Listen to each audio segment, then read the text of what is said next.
So the title of our presentation this morning is Putting the Garden to Bed. And this is something that you'll see everywhere, all over the internet, Facebook, Instagram, at this time of year. And I originally gave this presentation a year ago for a group in Southbury, Connecticut, Sustainable Southbury. And one of the people who was very involved in that organization is Nanette Trinkas, and she designed this gorgeous slide. So I cannot take credit for this beautiful slide here. And we were brainstorming one day, and she said to me, what do you think we should use for a title slide and for promoting this talk? And I said, I can't think of anything. I said, all I can think about is bed with a blanket on it. So she was able, in her very creative way, to come up with this gorgeous slide. So the rest of the presentation, there will be a lot of pictures that I have taken in my own garden. And I also just want to let you know that many of the ideas I'll be sharing come from the Circes organization, and I'll talk about that a little bit more as we go along. So the presentation is going to sort of break down along the lines of really developing some new habits, some new practices for old habits that we have in the garden. And it all boils down to taking a wildlife-friendly, sustainable approach so that our gardens are wildlife-friendly all year round, not just during what we might consider the prime growing season. And as Lydia already mentioned, we'll have question and answer time at the end.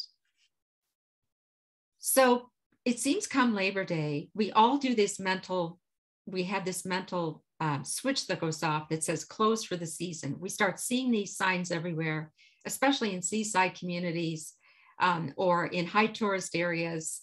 But we sort of mentally have that closed for the season attitude as well. And we start thinking about the winter and, oh, maybe we have to bring the firewood in, or maybe we have to, put some storm windows on and that kind of thing. And we sort of have the same attitude with our gardens. We seem to feel that we have to close up the garden as well. So in actual fact, as you'll see through this presentation this morning, there's a lot of activity going on in the garden year round, and we can help sustain that activity through some very careful actions that we take. And really, it just comes down to the choice of two approaches. Our typical attitude, and I'm guilty of this in the past, has been I get out there in the fall on a sort of a search and destroy mission. I'm like this human bulldozer in the garden. We have this attitude, and we've been taught over the years that you have to level everything to the ground in the wintertime. So in the vegetable garden and maybe in the perennial garden or any annual flowers that we were growing, we feel like those are supposed to be ripped out and thrown away, or maybe put in the compost. They have to be taken away in some regard.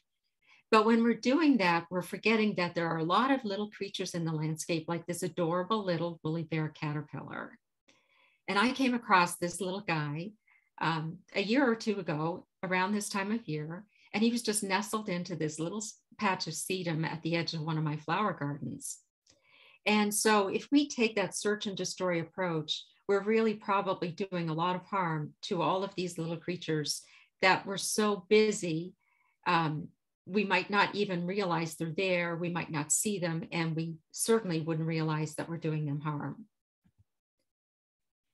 So the key concepts that I'm going to share with you this morning come from Circes. And the ones that I'm going to talk about are noted with this honeybee. And this website and this publication will be included in a set of notes that I'm providing back to Lydia that she'll share with all of you after the webinar today. So I'm going to be talking about stems, leaves, and woody materials as the focus of the presentation. And I'm also going to recommend, and many of you are already familiar with this being members of Wild Ones, but installing a habitat sign is a great way to let your neighbors know what you're doing, let them know why you might be saving stems and leaving leaves, and maybe letting snags stand in the woody areas of your property. And that habitat sign sort of lets them know that I'm not a messy gardener, and I'm not a derelict gardener, and I'm not a derelict property owner. Signs are really important. So about a month ago, I was driving down a country road. It wasn't in Connecticut, but I drove by this house and it caught my eye because I spend as much time looking at plants when I'm out doing things, especially driving. Haven't gotten in any accidents, thank goodness, but I'm always noticing things when I'm driving, especially since I became a master gardener, because my awareness level just increased so much about nature, and also wild ones is increasing that even more. So I'm driving down this country road and I see this cute little home, and I see this front yard. And then I noticed the sign, and it says bee zone. And I think it was a handmade sign, and it has that cute little bumblebee on it, and it has part of a beehive at the bottom left corner. And because I'm so familiar with the different signs that different wildlife organizations promote, and also with the signs that the pollinator pathway has, I said to myself, oh, hey, this property owner is letting passersby know why the front yard hasn't been mowed. They're saying that I have all these seed heads here, and this goldenrod that's creeping in and was starting to bloom at that time a month ago or so. And also the big sunflowers and so on. All of those are pollinator sources, and the seed heads are good for the birds and so on. So by having a habitat sign, we're sending a signal to passersby. We're saying we're doing something important here. We're doing something important for wildlife. And you can do two good things by having that sign. You can get your sign from the pollinator pathway to help promote their organization and to help promote their efforts, which have been so successful here in Connecticut, but can help their good work to continue. It's only about $10 to get one of their signs. So I'd encourage you to do that. And that's because the concepts I'm going to delve into now further are concepts that are not that familiar yet to a lot of people. So if people are passing by and they're seeing that it looks like you forgot that you had to mow the lawn, that sign can help you explain, why are you saving some stems? Saving stems is one of those things that's really important for our native bees. About 30% of our bees nest above ground and are cavity nesters in some form or fashion. They might nest in cavities in woody material, but they also nest in stems. So our stems are in fact high-rise hotels. So if you could leave some stems standing in your landscape instead of cutting everything off to the ground, you're actually providing winter habitat for a lot of different bees. They will burrow into the pithy stems or plants that have pithy stems like blackberries, raspberries, elderberries, but also echinacea, Joe Pye weeds. Those are great plants to keep standing in the landscape as well. So I sort of changed the wording that Xerces uses. They say save the stems. I'm saying save some stems. At least try to save a portion of what you have in your garden. So last fall, what I did is I left all of the coneflowers, all of the agastache. If you're not familiar with agastache, it's that plant known by a lot of different names, common names. Sometimes anise hyssop or hummingbird mint or some other forms it's known as. So I'm keeping the coneflowers, I'm keeping the agastache, and I was keeping black-eyed Susan stems as well. And you might think, wow, some of those stems are really small, but some of the insects, some of our native insects are so tiny that they only need a very, very small stem to live in. Anyways, I'm not keeping the black-eyed Susans anymore because the seeds it seems like every single seed that falls will sprout and will take over the entire garden if I allow it. So consider saving some stems this fall during your garden activities because you're allowing a whole generation of bees to overwinter and then emerge next spring when the weather warms up.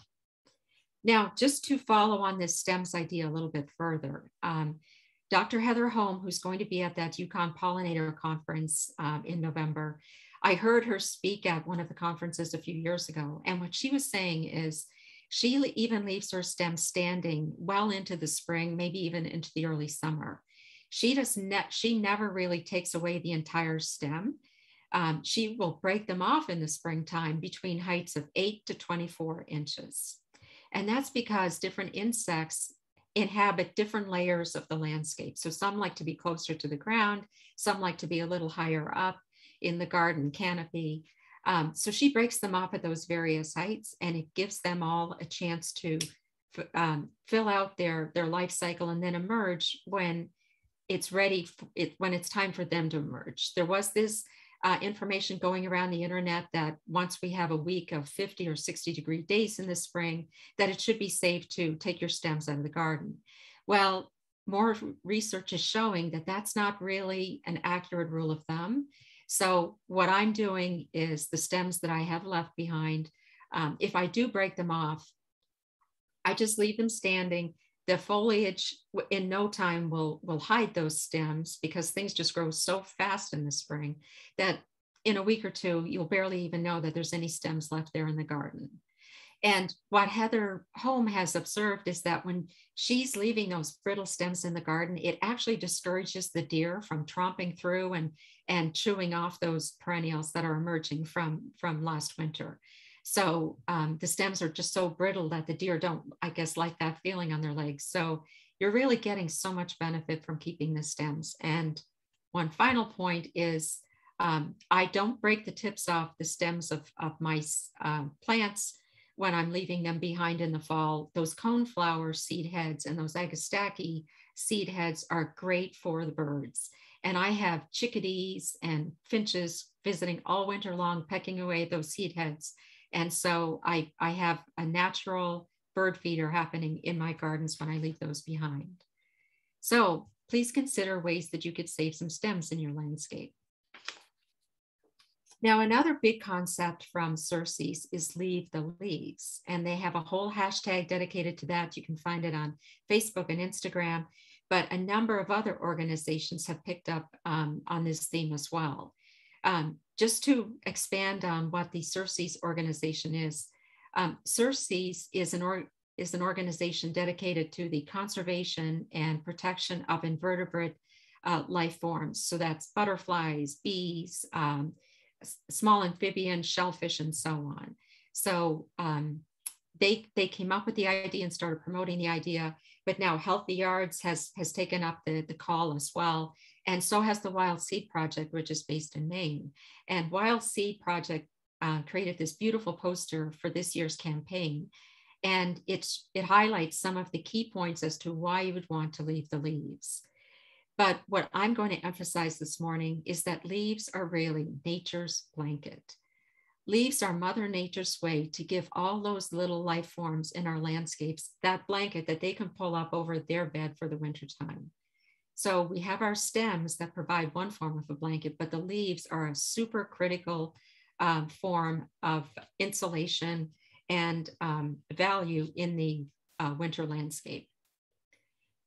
Some reasons to leave the leaves, other than what we saw in that last poster, are that many different many different butterflies and moths actually overwinter in the Connecticut landscape. Now, this came as big news to me when I first learned it. This little red banded hair-streaked butterfly that you see here on the top left, sitting on a black-eyed Susan, this little butterfly actually lays its eggs on fallen oak leaves.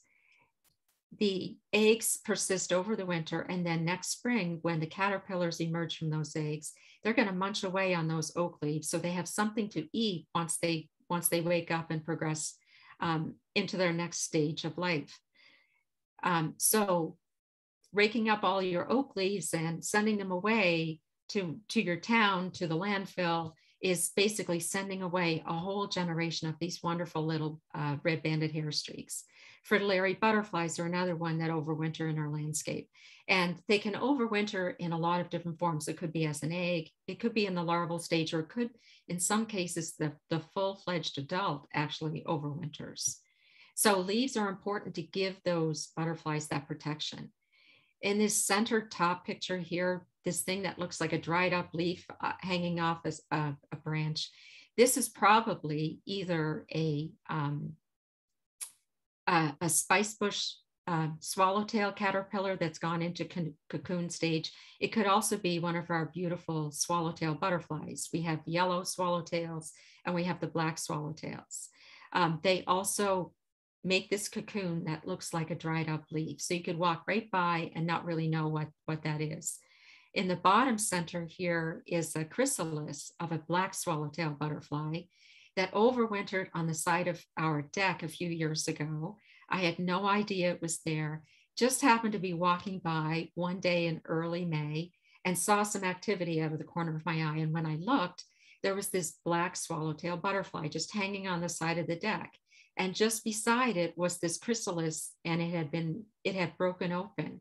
And I realized this butterfly just hatched out. And it was so exciting to see that happen. I wish I had been there to see it come out of the chrysalis, but it was the next best thing.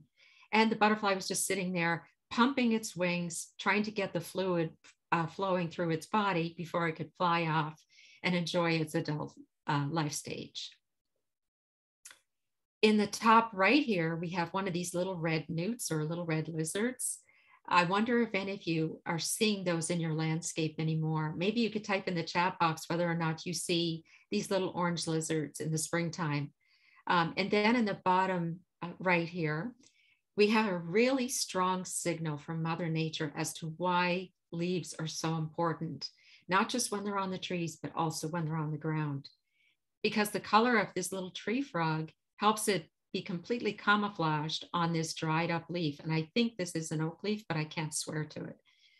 So leaves are really important. And if we just look at our landscape with new eyes, we can easily understand why leaves and leaving some leaves are really, really important.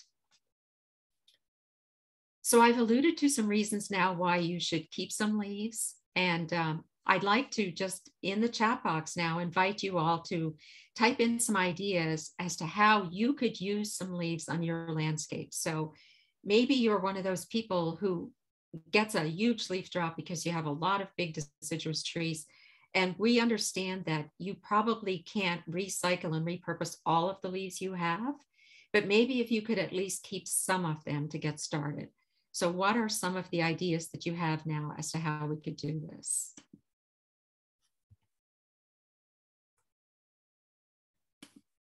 So I'm just going to look in the chat box here for a minute.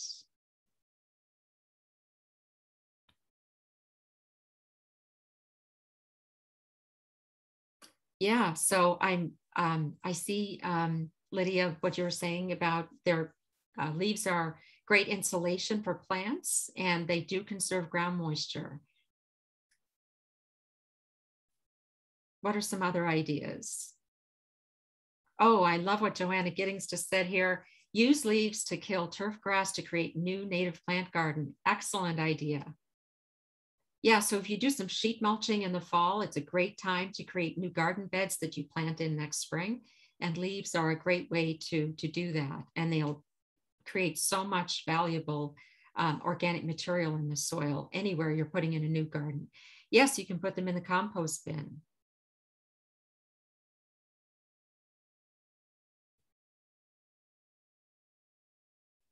And Marcia Kilpatrick, if you could just expand on your idea, mulch after replaces leaves in the spring. Maybe you're saying that you're using the leaves as a mulch. I'm not quite sure. Yes, Amy. Amy uses them to cover her raised vegetable beds and then works them in the springtime. That's terrific. There's a farm stand that I go to sometimes in Bethel, and the farmer who used to be there, she would pile all kinds of leaves on their farm fields in the fall, and then they just sort of pull the leaves aside in the spring and plant right in. And those leaves really build the soil quality. Yeah, heap excess leaves on the garden. Yes.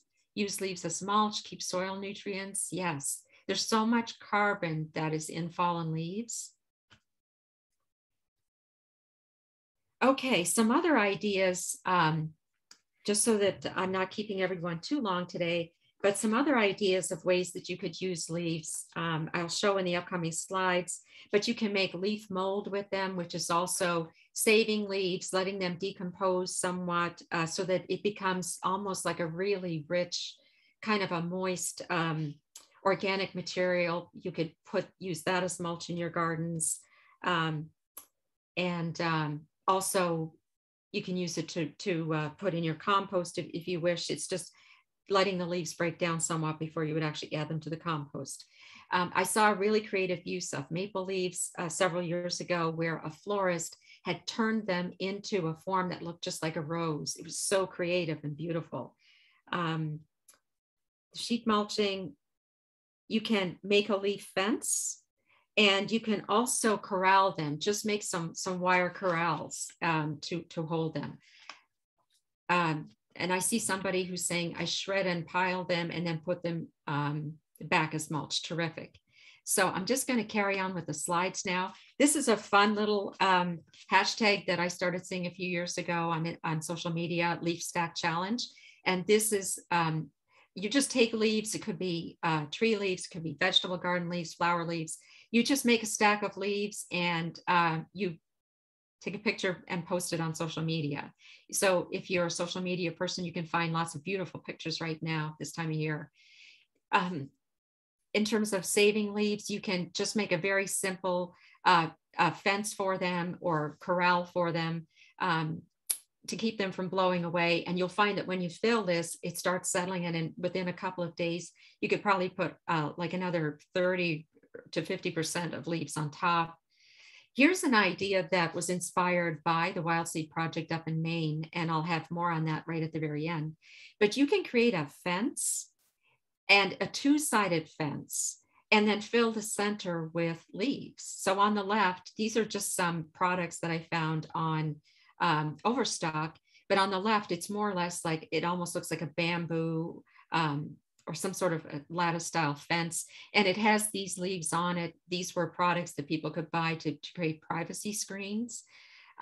But again, taking this idea of using a fence, two-sided fence, closing in the ends and filling it in the center with leaves is a great way to corral the leaves. Might create some privacy for you between you and the neighbors.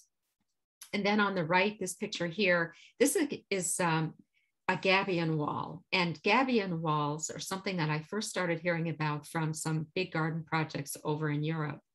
But a gabion wall, it can be a wall that's filled with a variety of materials. It could be woody material, stones. And in this illustration, we see where they filled it with stones, but also kept some spaces for soil and put plants in there. So gabion walls are yet another idea for ways that you could create like an attractive structure and store your leaves in there if you're concerned about, you know, how it might look. Now, I just have to take a minute here and get on my soapbox, so please bear with me. This is the total opposite of leaving the leaves. Now, I know that because some people have such a volume of leaves, they really have to have crews come in and help them dispose of the leaves and take them away.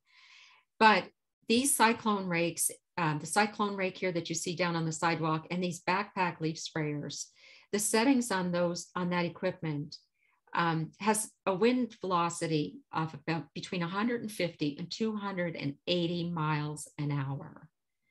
150 to 280 miles an hour. Now just think about that force. It's like standing in front of a jet engine. And how could any of those red banded hair streaks, how could their eggs, or how could any of those little curled up woolly bear caterpillars, how could they ever survive an onslaught like that? So I really have an issue with this kind of high-powered lawn equipment. There's no harm in just gently raking the leaves, sweeping. Why can't we just sweep our sidewalks off? Again, I know that sometimes the volume means that we have to use more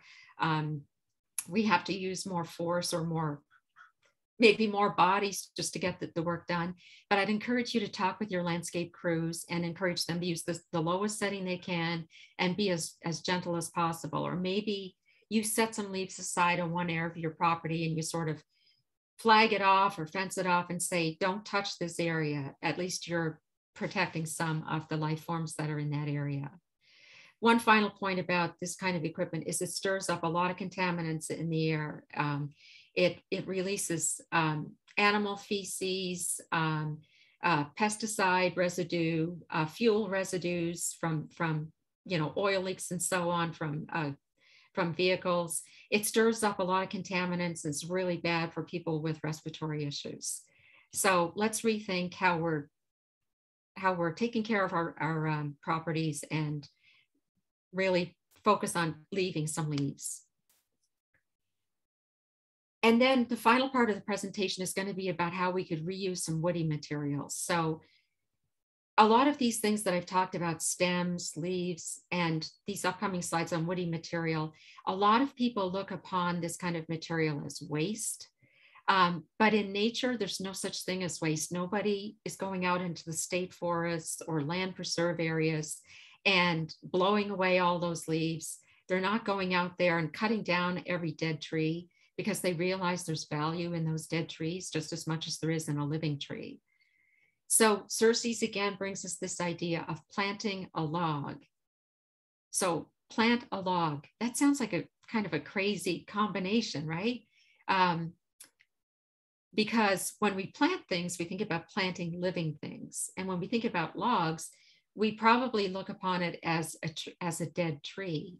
But there's all kinds of resources in wood that can be recycled by nature and by us as well if we take new approaches.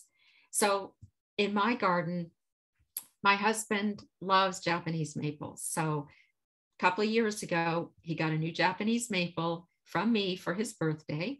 And I said, let's stop putting these in the middle of the lawn so that you have to mow around them. Let's sort of put them at the edges and incorporate them with other gardens and at the edge of the lawn. So he made out this little garden area and wanted to mark the edges of it and keep the wood chips and the soil sort of contained there from ferns and things along the back edge. So we had this log from a small tree that had fallen down. So we just took it and laid it and made one edge of the flower bed or the garden bed that way. And this log has all kinds of carbon. That tree was storing up lots of carbon over its lifetime. And now all of that carbon can go back into the earth and be reused as it breaks down. And it also will give all kinds of lodging to beetles and ants and so on, and to woodpeckers. They'll come along and visit and see what they can find for their food in those logs. And a lot of our native bees are also ground nesting and make nests in wood. So these are all providing resources for those native bees, again, to persist because a lot of our native bee populations are in decline. Think about saving some snags when it comes to our wooded areas of our property as well. Unfortunately, the emerald ash borer has done its worst through many areas of Connecticut, including up here in Sherman where I live. So on the left is a picture of ash blonding, or that's caused when the emerald ash borers find a tree and they lay their eggs and the larva starts getting active underneath that outside bark layer. Then the woodpeckers come along and they peck away at the tree and they strip off the bark to get to the larva. So you probably really notice this in the winter landscape. So in one way it is good because at least the woodpeckers are consuming those larvae, but by that point the damage has been done with the tree and it's just a matter of time before the tree totally dies and starts falling to the ground bit by bit. Whenever you can leave a tree though standing, it's really important to do so as long as it's not providing, of course, or causing any safety issues. Those snags, which is a standing dead tree in our landscape, have just as much life forms and support as many life forms as they do when they're dead. Because we see in that example with the emerald ash borer, the woodpeckers can support part of their diet by consuming the larva. There are all kinds of other life forms that will take up habitat in those dead trees. As the bark loosens, insects can get lodging in there, beetles and so on. Some of the butterflies would overwinter underneath the bark and so on. On the right is something else you could do. We had to have a huge ash tree taken down on our property, and it was one of those trees that sort of split into two big trunks. The diameter of this thing is over 4 feet wide. So we left it, we had them just cut it down to 5 or 6 feet high. And that's because at least with that much of the trunk left, again, we're providing some habitat and some food possibilities for smaller life forms and for some of the smaller mammals that run around our property. And wrapping up with woody material and how we can repurpose woody material is this idea of building a brush pile. And brush piles are really, really important, especially as commercial and residential development take more and more of the wild spaces away and really restrict the amount of habitat that's available in the landscape. So if you're clearing some land, we encourage you to make a brush pile. In the middle picture, you can see how in a park, a brush pile was created from some fallen trees, but they did it in a very almost sculptural fashion. So in more visible areas of your property, you might be somewhat resistant to having a brush pile, but maybe you could make several small piles that look somewhat attractive. At Waveney Park in New Canaan, they actually have a sculpture. It's a metal sculpture, and it looks a lot like this center picture here. And it's probably 5 or 6 feet high. And it just looks like pieces of brush and small limbs and so on, all crisscrossing. And even though it's metal, I'm sure there's all kinds of insects and small mammals that are finding shelter and safety inside those spaces. On the right side of these pictures, the brush pile in the center, they kept layering it over the years and then finally topped it off with a soil layer and actually planted a native plant garden on top of it. So really give some thought to building a brush pile because it does provide a lot of wildlife habitat. It's providing housing, just like those stems are high-rise hotels for our nesting bees. These are some other creative ways to use brush.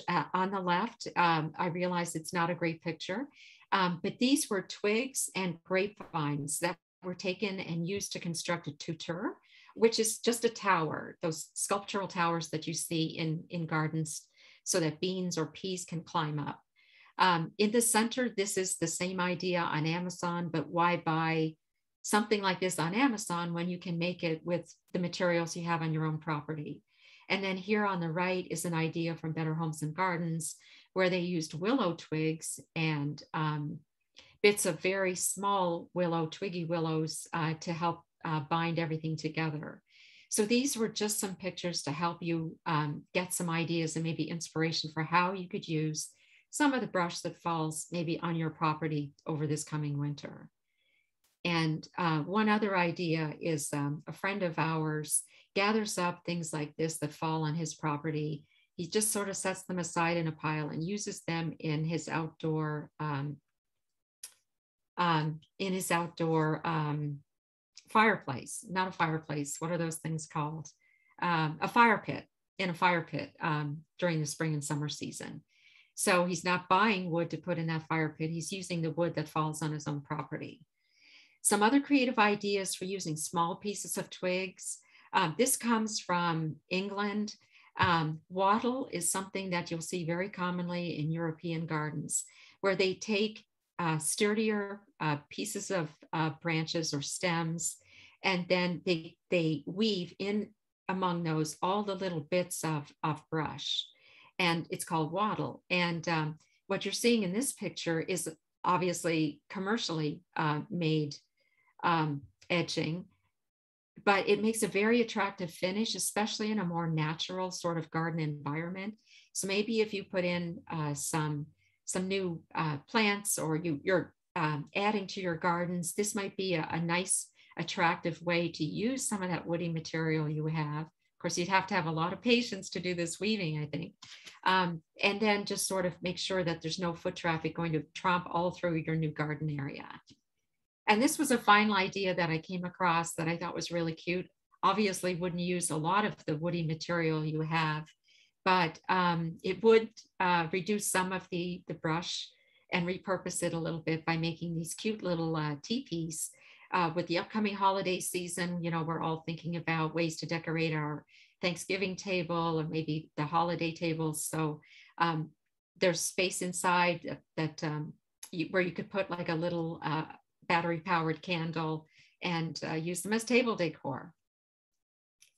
Last but not least, this is the the picture that I saw on a webinar that Wild Seed Project was giving a few weeks ago, and they were gracious enough to share this picture with me so that I could show it to all of you today.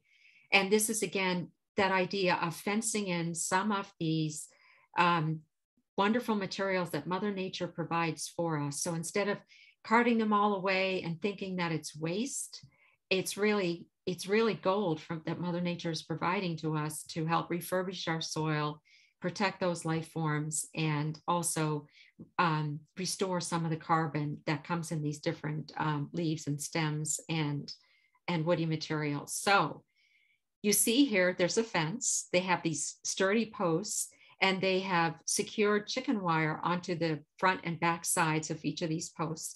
And then they, in the center spaces, they put both leaves and some of these pieces of logs. So this was a brilliant idea, I thought. And this is a picture that was taken at Garden in the Woods, which is the public garden that's open to people to visit up in Massachusetts. And it's operated by the Native Plant Trust, formerly the New England Wildflower Society. So I think this would be a wonderful idea on our own properties. You know, if you feel that you're in a more rural type setting like I am, I think something like this would be quite appropriate. And when it's done well, I think it could be very attractive in a more public space as well. And again, when you're putting up a sign, something like the pollinator pathway sign, it's letting people know there's a purpose behind why I'm doing these kinds of things. Just a couple of final notes. It's a great time of year to plant native plants. And this list of native plants and resources will be in the follow-up notes that I provide to Lydia that you'll be receiving. And also, it's a good time of year to think about our lawn care approaches. And these top two companies, Mo Green and Organic Ways and Means, are two full-fledged organic lawn care companies in Connecticut. This top one, Mo Green, he did a webinar this past spring for Aspetuck Land Trust as part of their spring Lunch and Learn webinar series. And you can find that recording with Dan Deventhal on the Aspetuck Land Trust website. Just look for the Lunch and Learn webinar page. And this middle one, Organic Ways and Means, Jeff Cordulac was the prior president of the Connecticut chapter of the Connecticut Northeast Organic Farming Association. So you can be sure that he's definitely using organic land care practices in his business. And the third company, I found it in a Google search. I don't personally know much about that operation, but if you're revisiting and rethinking your lawn care, especially that those cyclone rakes and those backpack sprayers, if you want a quieter approach to your lawn care, those companies can provide it because it's all battery powered, no diesel powered equipment or gas powered equipment. So a little thought to sort of wrap up the entire idea today and adopt these ideas of saving the stems, leaving the leaves, and making a brush pile, planting a log. It's kind of new ideas to some people, and some people who are more traditional gardeners might find them a little strange, or even they might be a little resistant to adopting them. But it all comes down to, unless we care a whole awful lot about those little woolly bear caterpillars and those salamanders and those tree frogs, unless we care a whole awful lot, nothing's going to get better. It's not. Thank you, Dr. Seuss. We can all be the change. It's a matter of choices. It's a matter of approaches. We can go out there and be like bulldozers, human bulldozers, or we can gently tease things apart when need be. And I hope some of the ideas I've shared with you today help you think about ways you can do that in your own landscape, because we can all be the change. We must be the change, and everything you do matters. Everything you do, every tiny step makes a big difference and helps all of those wonderful little creatures that I enjoy seeing and photographing in my garden, and will be the same for you as well. So we can take your questions now. Thank you, Michelle. That was You're welcome. great. There was one question in the chat that I don't think you addressed in your talk, so maybe you could say a few words if you have any suggestions. See, looking to see who asked the question, but it was regard to concerns. Amy Janke said, I usually leave my leaves, but this year I've had a huge problem with jumping worms that seem to thrive in the leaf cover, so I'm torn. I know adults die in winter, but any suggestions for avoiding spreading around the emerging cocoons? Yeah, that is a concern. And I've been seeing them on my property in a few different spots as well. I guess it would depend what area of your property, Amy. So this may help. So Dr. Doug Tallamy, who's written several wonderful books, and Lydia mentioned him, he did the webinar in early October for the National Chapter Wild Ones. Doug Tallamy has written books. Bringing Nature Home was his first groundbreaking book. A few years ago, Nature's Best Hope. And then this past year came out with his newest book, The Nature of Oaks. What Doug Tallamy is encouraging us to do is let the leaves fall below our big deciduous trees. Now, in some areas of your property where it's closer to woodland, maybe it's not a good idea to be leaving those leaves. But maybe you can chop them up and use them in some other fashion. And maybe chopping them up would destroy the cocoons, but at least would still save the value of the carbon in those leaves. But what Doug Tallamy tells us is that in the mid-Atlantic and in our area of the Northeast, there are upwards of 450 moth and butterfly species that lay their eggs up in the tree canopy, especially in oaks, maples, wild cherry trees. And those eggs hatch out and the larvae munch away on the leaves for the entire summer. And then at a certain point in the fall, as the leaves are falling to the ground, those larvae fall to the ground with the leaves to finish out their lifespan. So on my property, I have a couple of big trees out in the front yard, and one of them is a pin oak. So I'm very conscious now about that oak because I know that oaks are such important trees for our pollinator species. So what Doug Tallamy suggests is that we maybe plant perennial gardens underneath those bigger trees and let the leaves fall down among the perennials and just leave them be there. Most perennials are pretty tough, and even in the spring, if there's a thick layer of leaves, they'll just push right through it. I'm always amazed. My daffodils, they just go right through a thick layer of leaves. I never rake the leaves off the daffodils. They'll just spear right through just as if they're a sword. And it's just a small, soft daffodil leaf. So Doug Tallamy suggests we make perennial beds underneath some big trees like that. And I've never seen the jumping worms on that part of my property, Amy. I tend to see them in the back wooded half of my property where it's forested that we haven't cleared. So you might try that. In the areas where you do see jumping worms, there was a speaker that addressed our UCONN Master Gardeners last year, and she was saying that you could make, there's a home remedy that they were trying, and I believe it was using dried mustard that you mix in water and you can pour it on the ground where you're concerned that there is a population of those jumping worms. One other thing you might try is this past week, Tom Christopher's podcast, Growing Greener. Tom Christopher was the July guest for this webinar series, or for the monthly Wild Ones webinars. Tom Christopher's podcast this week was interviewing a research specialist from the University of New Hampshire, talking about jumping worms. So you might find that there's some valuable information there as well. But I'll provide that information from UCONN about the solution for at least a small portion of jumping worms. But I do recognize that that's a concern. Hope some of that helped, Amy. Yeah. one other thought I had, Michelle, and this is kind of off the top of my head, so please don't take this as an expert's, kind of curated suggestion, is if maybe those are the leaves that you could munch up and use to enrich things like your vegetable beds, where you do want rapid decomposition, to put the nutrients back into the soil to, help reduce the amount of fertilizer you need for your vegetables. Mm-hmm. Yes. Yeah. Thanks, Lydia.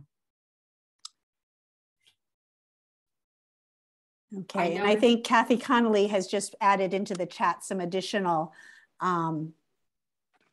information on Facebook about there is a Facebook invasive jumping rooms support group that has good information and ideas.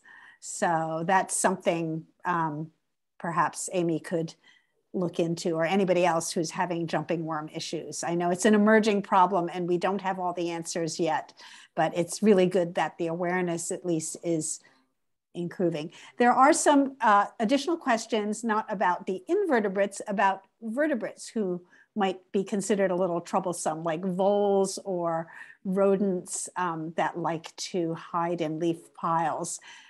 What is your take on that, Michelle? Do we need to manage for that, or are there intelligent ways to avoid letting those animals become pests, but still allowing them shelter and places to have habitat? Yeah. Yeah, that's kind of a toss-up, isn't it? I was overrun with voles in one of my perennial gardens a couple of winters ago. And I did use a repellent, but it's OMRI approved. It's approved for organic use. And I'll just type the name of the product here in the chat.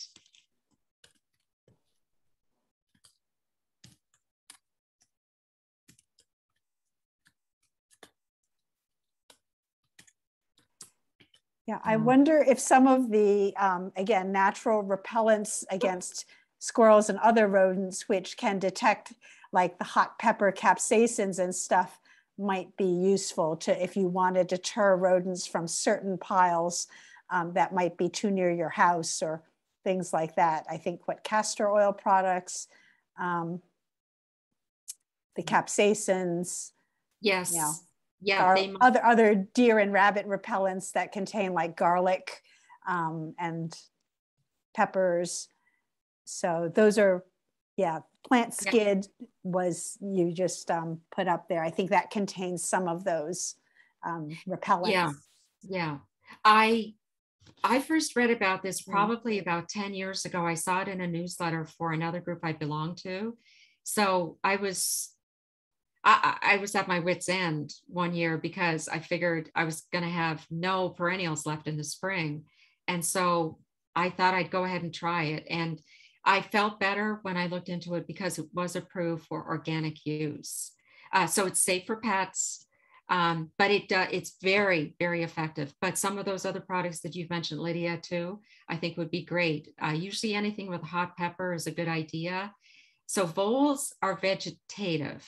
They want roots, leaves, and things like that. Moles are tunnel way down in the ground, and moles are meat eaters. You could think of the letter M, so moles, meat eaters. They're going after worms and so on. I don't know if they eat the Asian jumping worms, but it would be great if the moles would take care of that issue for us. And so with your leaf piles, you want to probably keep them at a distance from your house, just so that you're not getting some of those things that you might not want to have too close to your house. Would keep them at a distance. Yeah, I'm seeing from Kathy Connolly, owls. They are a great mole and vole deterrent. So placing owl boxes in the habitat, I think, would be a terrific idea. I see, and screech owls are most likely to occupy boxes. So maybe the Connecticut Audubon, ctaudubon.org would be a good source of information of where to get some owl boxes. Because I think with those, you want to put them at a certain height on your tree and that kind of thing. Or I know there's some very specific things about mounting owl boxes. So I would refer you to Connecticut Audubon. Great suggestion. Thank you, Kathy Connolly. Okay, and Cornell's birdhouse building download. Good. Thank you very much for jumping in there. Yeah, and Joanna is supporting your idea that maybe moles are a good antidote to jumping worms. So yes, good. In the right place, the mole is our friend. Yeah, everything's a circle of life, right? So absolutely. And actually, if we don't have these golf course like lawns, who notices the moles anyway? mm-hmm. Yeah. Okay. Well, I'm at this point. Oh, go ahead. Sorry, there was one other thing I wanted to mention that I also learned in relation to my research for this webinar. When I was talking about leaving the leaves earlier, one other important insect that I wanted to mention is fireflies. And I don't know about all of you, but this past spring, I think was the best firefly activity I've seen in years. And we don't take any leaves off our property at all. I do bag some up for my compost. And then, as I said, the back half of my property is totally wooded. Leaving the leaves is super critical for firefly larvae. They have probably just one about, other than those 7-year locusts, the larva of firefly exist for about 2 years in the larval stage, and that's down among the leaves. So we really need to be conscious about firefly activity as it relates to how we're handling leaves on our property, because it's really critical for firefly larvae to have that leaf layer where they can complete that up to 2-year life stage. Okay, everybody. Anything else?